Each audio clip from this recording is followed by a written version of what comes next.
Hi everyone, it's Darlene. Welcome to today's card. I've got just a pretty clean and simple watercolor card.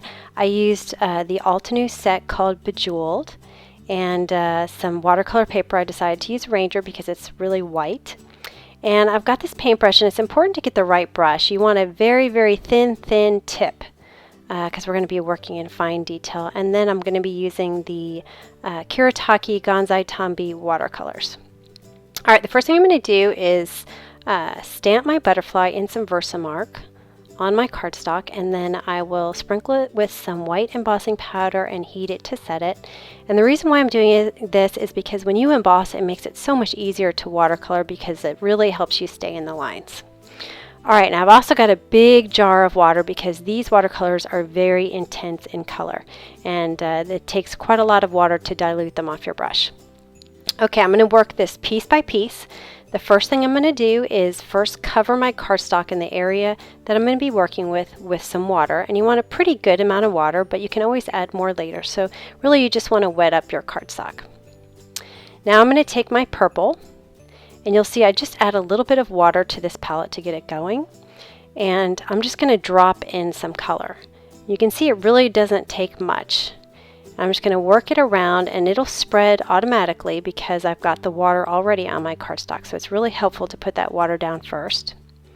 And I'm just going to speed this up here as I spread my color around. Now notice I'm doing this entire area without putting my brush back into the color. That's how much color comes out with just one drop. All right, now I'll take some water and dab it with water because I decided I wanted it to be a little bit lighter. So after I dabbed it with some water, I put a tissue on it to blot it, and that removes some of the color. And then I just kind of spread it around a little bit to make sure that it was even. And so that's how I was doing this section. I did the same thing on the other side. First wetting the whole paper with water, dropping a little bit of color, spreading it around. And because it's so intense, I went ahead and blotted it with a tissue, and then I just spread it around a little bit more with just some plain water. Now with these watercolors, you really kind of have to play around with them because it all depends on how much water you use as far as what color you're going to get. So I'm going to do the same thing at the bottom here. Now notice I put a little bit too much water. Well, to fix this, it's easy. You just take your tissue. Make sure you use a clean area of your tissue. And you just really have to barely touch your cardstock, and the water will be soaked up by the tissue. So I'm going to drop a little bit more color in there. And then I decided still was a little bit too much, so I'm just going to blot it again with a clean area of my tissue, because if you have color on your tissue, it could get into the area that you're working on.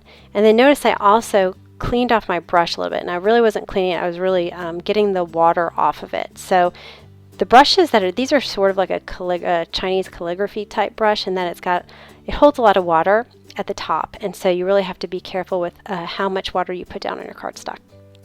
Okay, now I'm working on the other side, same exact way, and spreading around my purple color here.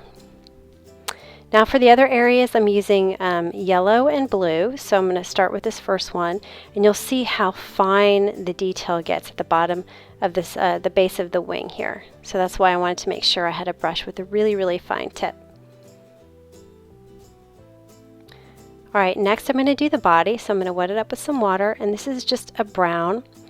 And I decided I had too much water again. So this takes a lot of practice. I haven't really been using these watercolors very much. But you just pick it up with the tissue and it lightens it up. And you can darken it a little bit more if you want to. You could use less water on your brush and more color to make it darker if you want.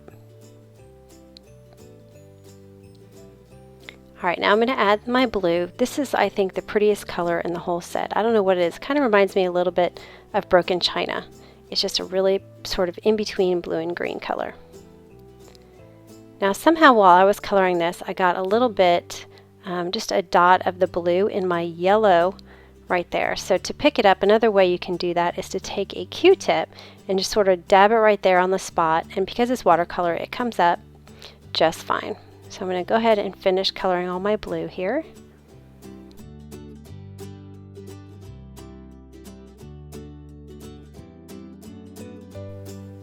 Alright, now I decided I wanted to add a little bit of gold. This set comes with two different golds. One's a little bronzier gold than the other, but it's really, really pretty. So I added gold on top of that brown. Now then I decided I wanted my bottom portions of the wing to be a little bit darker. So you can see, oh my goodness, how dark it gets with the second layer of color. So I decided to dab it with my Q-tip, and it pulled up the water but left plenty of color behind. So I thought that was perfect for darkening this area up just a little bit. So I'm going to do the same thing on the other side. Get my color down, and then I'll just take my Q-tip and dab it a little bit. And now what I'm going to do next is some actual drawing. It's almost like these become acrylic paints when you have very little water. So I put barely any water on my brush, got some paint from my palette, and now I'm drawing on the inside of these swirlies, and I just wanted to accent them a little bit. So the less water you use, the darker the color will be as you draw it, and the easier it will be. So if you have too much water on your brush, it's going to spread these lines out so they won't be so defined, and I wanted this to be really detailed, so I'm barely using any water at all. So I'm going to go around and draw all these lines, and you kind of need a pretty steady hand to do this. Now it's time for the background, and again I'm going to wet my cardstock all over, and I'm going to use quite a bit of water because I really want this to be more of a wash. So you can see I added the blue, and I'm adding more and more water to dilute this blue because I really want it to be pretty light. So you'll know when I add more color. So I still have not added more color. I'm just taking the initial blue that I put down and spreading it out. And also notice that I lifted up my cardstock so that the water would go away in the opposite direction of the butterfly. So right now I'm kind of leaning it outward so that the water flows to the edge. And it's going to become more and more watery as I get away from the butterfly. And then if you want to drop some more water just kind of randomly around, it really looks like clouds.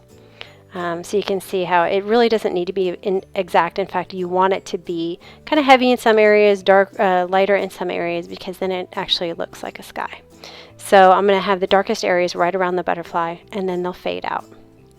Now I decided to go ahead and accent the antenna using that same drawing technique with just a little bit of water and some of my paints here. And this is the same color that I used on the sky. Now just for some detail, I'm adding shimmer in some of the areas, the yellow areas, and then all the areas where I drew. And this is my Wink of Stella clear pen. And then all the way around the antenna where I drew. Alright, now I decided to use this You Are Amazingly Amazing sentiment from the Painted Petals Stampin' Up set. I'm using my Misty here so I get it all lined up. Now I'm going to ink it up here. And now you'll see that when I stamp it, and I put this in slow-mo here, that my cardstock moved because it was warped. And I should have secured it in place at the bottom of my Misty before I closed it. But I didn't, so you can sort of see that it had moved. And I wasn't sure it had moved. I was about to stamp it again. I'm like, no, I better not, just in case it did move. So I saw later on in the camera when I saw a replay that it actually did move. So I'm glad I didn't stamp it again. So I decided it was pretty clear, but I decided to go over it one more time with a Copic marker. Now I'm going to fix this crooked thing here. So what I'm going to do is take my T-square, and I'm going to line it up so that it's exactly even with the sentiment, and I'll draw a line. So you see this line is crooked on my cardstock. And I was planning on trimming this out anyway, so it worked out. So now I've got a flat bottom area, and then I'm going to use my T-square against the bottom at the top because I know that's straight where I want it to be. And then I'll come up the side, and you know this is going to be crooked too. So once I trim that off, now I've got a 90-degree angle. That's where I want my panel to be. So now that I've got that 90-degree angle, I can use it at the very top of my trimmer to make sure that I'm cutting straight lines for the other two sides. And I'm also measuring at this point, sorry I'm a little off camera, but I'm measuring it to be 5 1/4 by 4. And then now I've got a straight panel. So let's see, some final detail, just some drawn lines on the edges. I like to do this because I feel like it sort of encloses my design a little bit. And then I'm going to adhere this to some white cardstock. So that's one of the reasons why I use the Ranger watercolor paper. I'm going to pop this up here with some dimensionals, is because it is a true white, and I knew I was going to be doing white on white. So anyway, that's the card for today. I hope you enjoyed it, and I will see you next time. Thanks for watching.